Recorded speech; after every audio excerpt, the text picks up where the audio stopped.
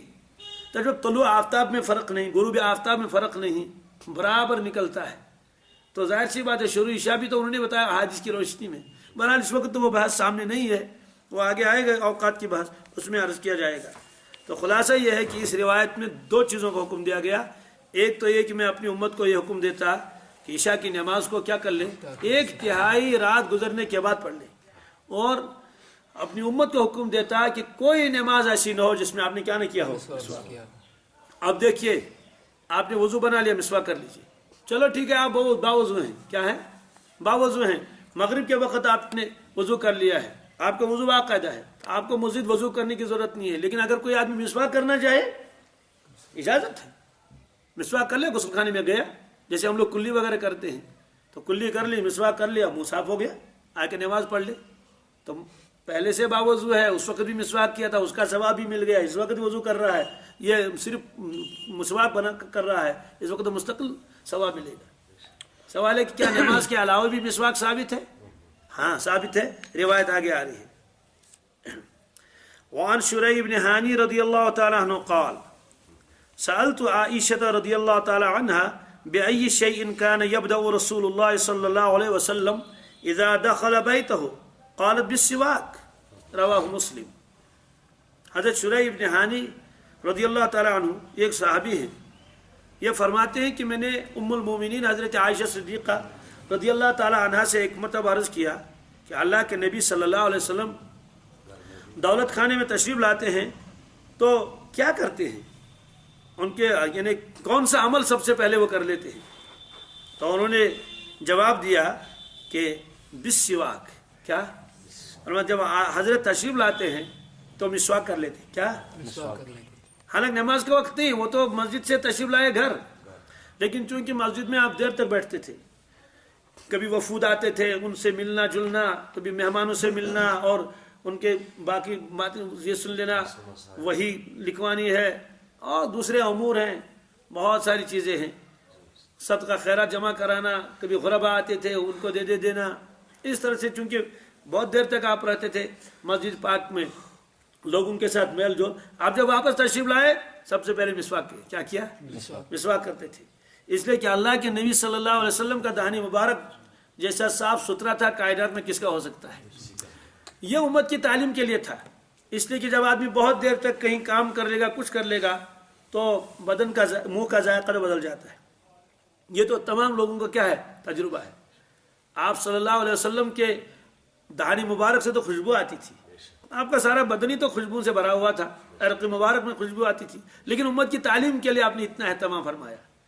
روایت ایک آگے آئے گی کہ جبریل امین علیہ الصلوۃ والسلام میرے پاس تشریف لائے اور بار بار فرماتے تھے کہ حضرت مسواک فرما دیجیے، مجھے معلوم ہوا کہ اب میں کتنا مسواک کر لوں، ایسا لگتا ہے کہ سامنے والا حصہ چھل جائے گا، یعنی اتنا انہوں نے تاکید کی، کس کی؟ معلوم یہ ہوا کہ اللہ کے نبی صلی اللہ علیہ وسلم یا اللہ کے حکم سے اتنا اہتمام فرماتے تھے، کس کا؟ مسواک کا۔ اب اس میں مسئلہ آئے گا کہ جناب ہم لوگ تو آج کل برش کرتے ہیں استعمال، ہے نا، وہ برش جس کو کہتے ہیں وہ استعمال کر لیتے ہیں، ظاہر سی بات ہے منہ تو صاف ہو ہی جائے گا، اس میں باقاعدہ صابن بھی لگایا جاتا ہے، لیکن جتنے فوائد مسواک کے اندر ہے اتنے فوائد اس میں نہیں، اس لیے اس میں مضرت بھی ہے۔ مضرت اس لیے کہ ہے وہ ربڑ کا بنا ہوا ہے، نیلان کا بنا ہوا ہے، اس سے بعض مرتبہ وہ خون بھی نکلتا ہے، کس سے؟ مسوڑوں سے خون بھی نکلتا ہے، اس میں خود مضرتیں بھی ہیں، تو اگر کوئی کرنا چاہے اجازت ہے، لیکن اس کے ساتھ ساتھ مسواک بھی رکھنا چاہیے، مسواک بھی وہ بھی استعمال کر لے کبھی کبھار، اور جو مسواک کا عادی ہوگا پابند ہوگا اس کو برش کرنے کی ضرورت ہی پیش نہیں آتی۔ مجھے بتائیے کیا صحابہ کرام کے زمانے میں یہ تھا؟ یہ تو تھا ہی نہیں، بس مسواک سے وہ سارا کام لیتے تھے، تو مسواک میں تو اپنے فوائد بہت ہیں۔ اس طرح سے آج چونکہ گھروں میں یہ رہتا ہے اس کو بھی استعمال کرنے کی اجازت ہے، ممنوع نہیں ہے، اس سے بھی کافی حد تک تو منہ صاف ہو جاتا ہے، لیکن جتنے فوائد مسواک میں فرمائے گئے اتنے اس میں نہیں، اس لیے کہ مسواک تو اسی لیے فرمایا مسواک ہونا نرم ہونا چاہیے، کیا؟ تو نرم کا لفظ کیوں فرمایا؟ تاکہ مسوڑوں کو تکلیف نہ ہو جائے اور طبی اعتبار سے برے اثرات ان پر نہ پڑ جائیں۔ اسی طرح فرمایا کہ کڑوے درخت کا ہو، کیا؟ کڑوے میں کیا راز ہے واللہ عالم، آپ جب کڑوا مسواک منہ میں رکھیں گے تو فوراً منہ کے اندر جو پانی آنا شروع کر دیتا ہے، معلوم ہوا ہے کہ کڑوے کے اندر ایک خصوصیت ہے، یہ معدے کو فوراً کیا کر لیتا ہے؟ صاف کر لیتا ہے۔ توے موجود کاشر پہ ٹاٹھ مسواک ہے، ٹاٹھ ویڈیو مسواک ہے نا، حالانکہ مسواک تو وہ بھی ہے لیکن اس میں ایک قسم ہوتی ہے، اس میں بڑی کڑواہٹ ہوتی ہے۔ اللہ کے نبی صلی اللہ علیہ وسلم جو مسواک استعمال فرماتے تھے کڑوے درخت کا، کس کا؟ اب کڑوے میں کیا راز ہے یہ تو شاید ڈاکٹروں وہ بتا دیں گے، اگر ان پر یہ راز کھل چکا ہو تو، ہے نا، ایسے بہت سارے راز ان پر آپ کھلے نہیں، جیسے سرما ہے نا، سرما اللہ کے نبی صلی اللہ علیہ وسلم فرمایا اسمت ایک سرما ہے، فرمایا اسمت استعمال کر لو، آنکھوں کی روشنی کو تیز کر لے گا، پلکوں کو اگائے گا، پلکوں کو اگائے گا۔ اب یہ تحقیق میں آیا نہیں آیا تو اس لیے سرمے کا تو تصور بھی نہیں ڈاکٹروں کے یہاں نہیں، لیکن اسلام کے اندر سرمے کا کیا ہے؟ باقاعدہ تصور ہی نہیں، مستقل سنت ہے، اللہ کے نبی صلی اللہ علیہ وسلم وہ استعمال فرماتے تھے سرما۔ اب سرما ہی اگر خراب ہو تو وہ آنکھوں کا کیا فائدہ دے گا، وہ تو الٹا ہو جائے گا۔ جس طرح سے دوائیاں ڈپلیکیٹ آتی ہیں نا، اس طرح سے کیا سرما بھی نقلی آتا ہے، لیکن جو اصل سرما اسمت کا ہے اس میں جو فوائد بتائے گئے ہیں وہ روایت میں آتے ہیں۔ تو اس طرح سے یہ روایت ہے کہ جب اللہ کے نبی صلی اللہ علیہ وسلم گھر میں داخل ہوتے تھے تو آپ مسواک فرماتے تھے. مسواک اس لیے بھی کرنا چاہیے کہ تاکہ آدمی کے منہ کے اندر جو